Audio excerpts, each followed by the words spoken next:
জয় শ্রীকৃষ্ণ। রাধে রাধে। বন্ধুরা, শুরু হয়েছে পবিত্র ভাদ্র মাস, যে মাসকে আমরা বলে থাকি ভগবান শ্রীকৃষ্ণের মাস, যে মাসে আবার বলা হয়ে থাকে মা লক্ষ্মীরও মাস। বন্ধুরা, এই ভাদ্র মাসে ভগবান শ্রীকৃষ্ণ জন্মগ্রহণ করেছিলেন, পাশাপাশি শ্রী রাধারানীও এই ভাদ্র মাসেই জন্মগ্রহণ করেন, যে কারণে এই মাসকে একই সঙ্গে ভগবান শ্রীকৃষ্ণ ও মা লক্ষ্মীর মাস বলে গণ্য করা হয়। শুধু তাই নয় বন্ধুরা, এই ভাদ্র মাস আরও নানা কারণে যথেষ্ট গুরুত্বপূর্ণ একটি মাস। এই মাসের একটি অন্যতম গুরুত্বপূর্ণ দিন হলো কৌশিকী অমাবস্যা। এছাড়াও এই মাসের সবথেকে গুরুত্বপূর্ণ দিন হিসেবে গণ্য করা হয় অজা একাদশী এবং ভাদ্র পূর্ণিমার দিনটিকে। তাই নানা দিক থেকেই এই ভাদ্র মাস যথেষ্ট গুরুত্বপূর্ণ। সেই কারণেই বলা হয়ে থাকে এই পবিত্র ভাদ্র মাস আধ্যাত্মিক সাধনার জন্য একটি অন্যতম উপযুক্ত মাস।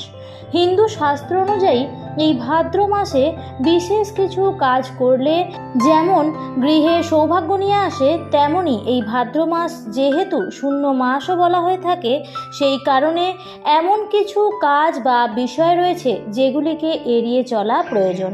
ঠিক পাশাপাশি এই মাসে খাবার খাওয়ারও একটি বিশেষ নিয়ম রয়েছে। এমন কিছু খাদ্য রয়েছে যা এই মাসে গ্রহণ করলে দেহ ও মন পবিত্র ও নিরোগ থাকে। ঠিক এরই পাশাপাশি এমন কিছু খাদ্য রয়েছে যা এড়িয়ে চললে শরীর ও স্বাস্থ্যের পক্ষে মঙ্গল। এই পবিত্র ভাদ্র মাসে কোন কোন কাজগুলি করণীয়, কি কি খাওয়া প্রয়োজন এবং কোন কোন কাজগুলি কখনোই করা উচিত নয় এবং কোন কোন খাদ্য গ্রহণ করা উচিত নয়, এই সমস্ত কিছু বিষয় নিয়েই আজকের ভিডিওতে আলোচনা করব আপনাদের সামনে। আশা করছি এই ভিডিওটি থেকে আপনারা সমৃদ্ধই হবেন। তাই ভিডিওটি সম্পূর্ণ দেখুন এবং সম্পূর্ণ দেখার পর যদি এই সংক্রান্ত কোনো প্রশ্ন বা মতামত থাকে তাহলে নিচের কমেন্ট বক্সে অবশ্যই কমেন্ট করে জানাবেন এবং ভিডিওটি থেকে সমৃদ্ধ হলে ভিডিওটিতে লাইক করবেন, পারলে আপনজনদের উদ্দেশ্যে শেয়ার করে দেবেন। এবং আপনি যদি এখনো পর্যন্ত এই চ্যানেলের নতুন হয়ে থাকেন তাহলে এই চ্যানেলের বিভিন্ন ভিডিও পেতে চ্যানেলটিকে সাবস্ক্রাইব করে রাখবেন। বন্ধুরা, হিন্দু পঞ্জিকা অনুযায়ী 4টি পবিত্র মাসের মধ্যে ভাদ্র মাস হলো অন্যতম। বাংলা পঞ্জিকা অনুযায়ী এটি বছরের পঞ্চম মাস।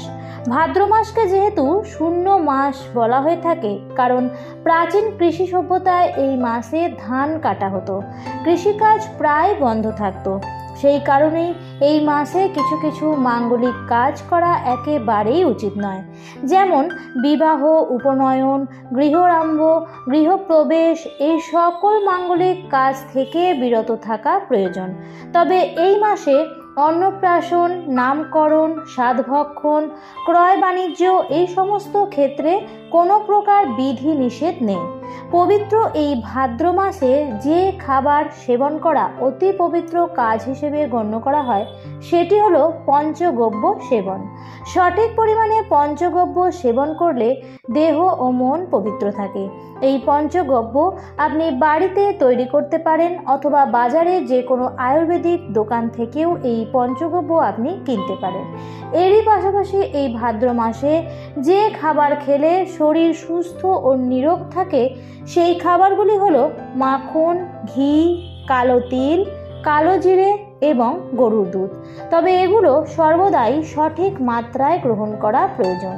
তবে এরই পাশাপাশি খাবার নিয়মে বলা হয়েছে যে কোনো গুরুপাক জাতীয় খাবার এই মাসে একদমই গ্রহণ করা উচিত নয়। মশলাদার ও উত্তেজক খাদ্য বা পানীয় গ্রহণ এই মাসে এড়িয়ে যাওয়াই প্রয়োজন, কারণ এই মাসে শরীরে হজমের ব্যাঘাত ঘটে।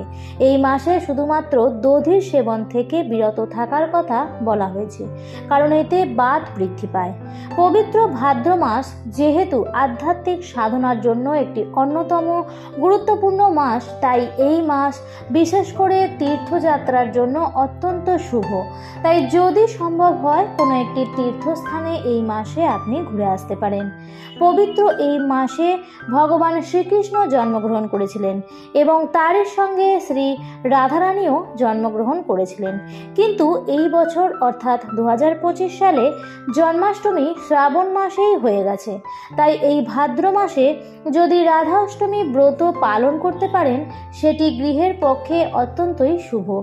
এবং এরই সঙ্গে এই মাসে একটি অন্যতম গুরুত্বপূর্ণ দিন হলো অমাবস্যার দিন, যাকে কৌশিকী অমাবস্যা বলা হয়।